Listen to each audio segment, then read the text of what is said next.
فوج کی ایک حکمت عملی ہوتی ہے، لیٹ اٹ ہیپن. جب ہو جائے گا تو پھر دیکھیں گے. ہم اسے پسپائی کی اسٹریٹجی بھی کہہ سکتے ہیں. فوج پر جب حملہ ہوتا ہے تو یہ جان بوجھ کر پیچھے ہٹنے لگتی ہے اور جارے فوج فتح کے ضم میں آگے بڑھتی چلی جاتی ہے. اور جب اسے چاروں طرف سے گھیر لیا جاتا ہے تو اس کے بعد اس کے ساتھ وہی ہوتا ہے جو عمران خان کے ساتھ ہو رہا ہے. ریاست کی طرف سے عمران خان کو مسلسل ڈر گئے پیچھے ہٹ گئے کا تاثر دیا جا رہا تھا اور عمران خان اسے اپنی کامیابی سمجھ کر آگے بڑھتے چلے جا رہے تھے. خان کی صفوں کا ہر تیسرا شخص جاسوس تھا. یہ زمان پاک کی ہر خبر حکومت کو دیتا تھا اور ساتھ ہی خان کو ہلہ شیری. عمران خان صورتحال کو سمجھ نہ سکا اور یہ کامیابی کی مستی میں آگے بڑھتا چلا گیا. عمران خان کو یہ تاثر تک دیا گیا، ادارے تقسیم ہو چکے ہیں، اکثریت ہمارے ساتھ ہے، آپ گرفتار نہیں ہوں گے اور اگر ہو گئے تو ملک میں انقلاب آ جائے گا، سڑکوں اور گلیوں میں لڑائی ہوگی اور دوسری صف کے لوگ پہلی صف کے لوگوں کو ہٹا کر اقتدار پر قابض ہو جائیں گے اور پھر عوام آپ کو امام خمینی اور نیلسن منڈیلا کی طرح زمان پاک سے نکال کر وزیر اعظم ہاؤس پہنچا دیں گے اور پوری فوج آپ کو سلوٹ کرے گی. یہ بھی بتایا گیا پنجاب میں ہر صورت مئی میں الیکشن ہوں گے اور جون میں آپ کا وزیر اعلیٰ حلف اٹھائے گا. یہ بھی تاثر دیا گیا چیف جسٹس ریٹائرمنٹ سے پہلے پورے ملک میں الیکشن کرائیں گے. عمران خان کو 2/3 اکثریت ملے گی اور یہ پارلیمنٹ میں پہنچ کر چیف جسٹس کی مدت ملازمت میں 3 سال اضافہ کر دیں گے.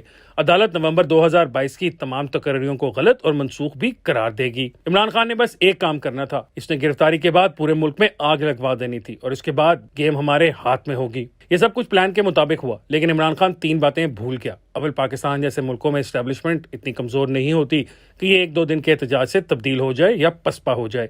دوم، فوج خواہ کانگو کی بھی ہو یہ اپنی بے عزتی برداشت نہیں کرتی، جبکہ ہماری فوج نیوکلیر بھی ہے اور دنیا کی 4تھی بڑی فوج بھی. یہ اپنی تنصیبات پر حملے کیسے برداشت کرے گی؟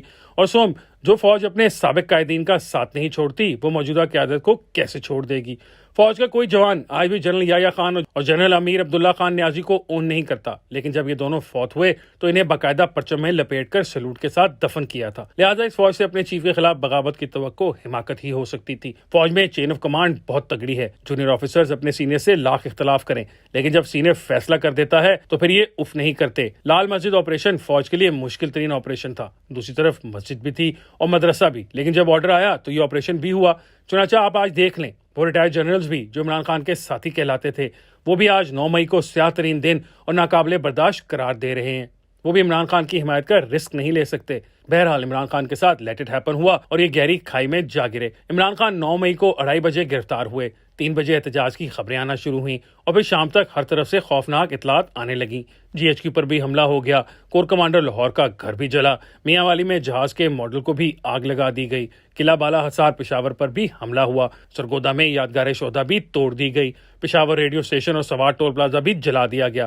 کراچی میں رینجرز کی چوکی بھی جلا دی گئی اور فیصل آباد میں ISI کے دفتر پر حملہ ہو گیا. سویلین پراپرٹیز، پولیس تھانوں، پولیس اہلکاروں پر حملے اور میٹرو اسٹیشن بھی جلا دیے گئے. سپریم کورٹ نے ان واقعات کے بعد عمران خان کو پیش کرنے کا حکم دے دیا اور عمران خان سپریم کورٹ میں وزیر اعظم جیسے دبدبے کے ساتھ داخل ہوئے. چیف جسٹس نے وزیر اعظم کی سیکیورٹی اور پروٹوکول بھی دیا. گڈ ٹو سی یو بھی کہا اور اس پولیس لائن میں مہمان بھی بنایا جس میں یہ 2 راتیں ملزم بن کر رہے تھے. اس کے بعد 90% عوام نے یہ سمجھنا شروع کر دیا کہ ملک میں واقعی انقلاب آ چکا ہے، اداروں کے اندر بھی بغاوت ہو چکی ہے. ہمارے سامنے سب سے بڑا سوال یہ تھا، شرپسند 4 گھنٹے فوجی تنصیبات پر حملے کرتے رہے لیکن کسی نے انہیں نہیں روکا. کور کمانڈر کی رہائش گاہ جلتی رہی مگر فوج آئی، رینجرز نہ آئے اور نہ کوئک رسپانس فورس آئی. کسی نے مظاہرین کو روکا اور نہ اپنا کور کمانڈر بچانے کی کوشش کی. سپریم کورٹ کو بھی روکنے کی کوشش نہیں کی گئی اور عمران خان کو حراست میں فون کی بھی سہولت دی گئی. یہ کیسے ممکن ہے کہ فوج کمزور اور ریاست ناتواں ہو چکی ہے؟ اس سوال نے پوری قوم کے اعصاب ہلا کر رکھ دیے. بہرحال 15 مئی کو کور کمانڈرز کی اسپیشل میٹنگ ہوئی. فوج کا اعلامیہ آیا.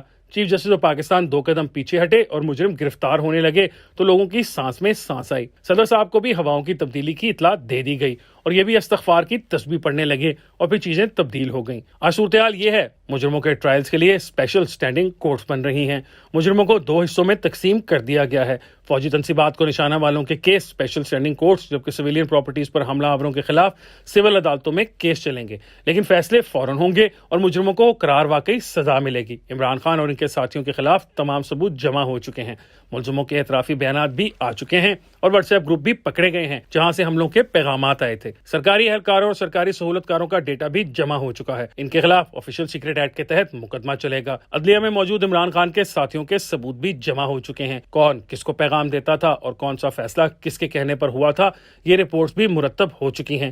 چنانچہ اب کسی بھی وقت کارروائی سٹارٹ ہو جائے گی۔ دوسری طرف پارٹی کے اندر بھی ٹوٹ پھوٹ شروع ہے۔ پارٹی ویسے بھی کھوکھلی تھی، یہ ون مین شو تھا، مین گیا شو گیا۔ دوسرا، پارٹی کی ٹیوب بے اسٹیبلشمنٹ نے ہوا بھر دی تھی، یہ ہوا بھی اب نکل چکی ہے۔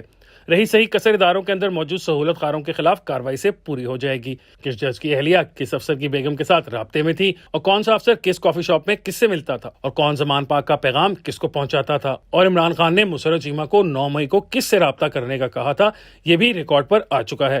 صدر صاحب کا کیا کردار تھا، اور زلفی بخاری کو کس نے ملک سے بھگایا، اور کس سفارت خانے سے کون کون رابطے میں تھا، یہ بھی معلوم ہو چکا ہے۔ چنانچہ اب کوئی چیز خفیہ نہیں رہی۔ عمران خان کو بھی اپنی غلطی کا ادراک ہو چکا ہے۔ آپ ان کی آج کی تقریریں، رہائی سے بعد کی تقریر اور پچھلے ہفتے کی تقاریر کا تقابل کر کے دیکھ لیں، آپ کو عمران خان میں تبدیلی نظر آئے گی۔ عمران خان کی پوری ٹائیگر فورس بھی اندر ہو چکی ہے، زمان پاک کی رونقیں بھی اجڑ چکی ہیں، اور خدائی محافظ بھی روپوش ہو چکے ہیں۔ اب بس فائنل کارروائی باقی ہے۔ عمران خان میں بے شک بہت خوبیاں ہیں، یہ شخص واقعی ملک کا مقدر بدل سکتا تھا۔ لوگ آج بھی اس سے اندھی محبت کرتے ہیں، یہ اپنے ان اندھے عاشقوں کو قوم کا سرمایہ بنا سکتا تھا۔ مگر افسوس، عمران خان کا غرور، انا اور سیاسی حماقتیں اس کی قبر کھودتی رہیں، اور یہ اس میں اترتے رہے۔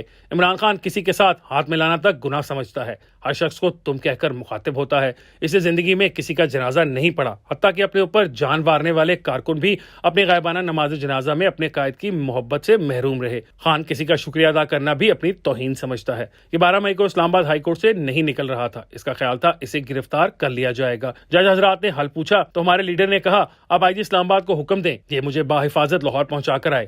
جج صاحب نے آئی جی کو حکم دے دیا۔ آئی جی نے 6 سرکاری گاڑیاں بھی ساتھ کر دیں، اور عمران خان کی ایک سائڈ پر ڈی آئی جی اور دوسری سائڈ پر ایس پی بٹھا دیا۔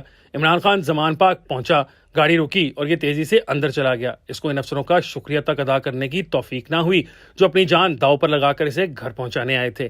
آپ دنیا میں کوئی ایک شخص بتائیں جس کے ساتھ عمران خان نے وفا کی ہو، یا وہ اس کے احسان کو احسان سمجھا ہو، حتیٰ کہ جنرل باجوہ اس اقتدار میں لے کر آئے، اور ہمارے خان نے ان کے ساتھ کیا کیا کیا۔ وہ علیم خان اور وہ جہانگیر ترین جنہوں نے اپنا سب کچھ اس پر وار دیا تھا، ان کا کیا انجام ہوا، اور وہ ملک جس نے عمران خان کو وزیر اعظم بنایا تھا، عمران خان اور اس کے ساتھیوں نے 9 مئی کو اس کے ساتھ کیا کیا۔ بہرحال یہ دنیا ایک عبرت کدہ ہے اور تاریخ ایک قبرستان۔ اس عبرت کدہ میں خدا کے لہجے میں بات کرنے والے ہر شخص کا یہی انجام ہوتا ہے، یہ بس خبر بن کر رہ جاتا ہے۔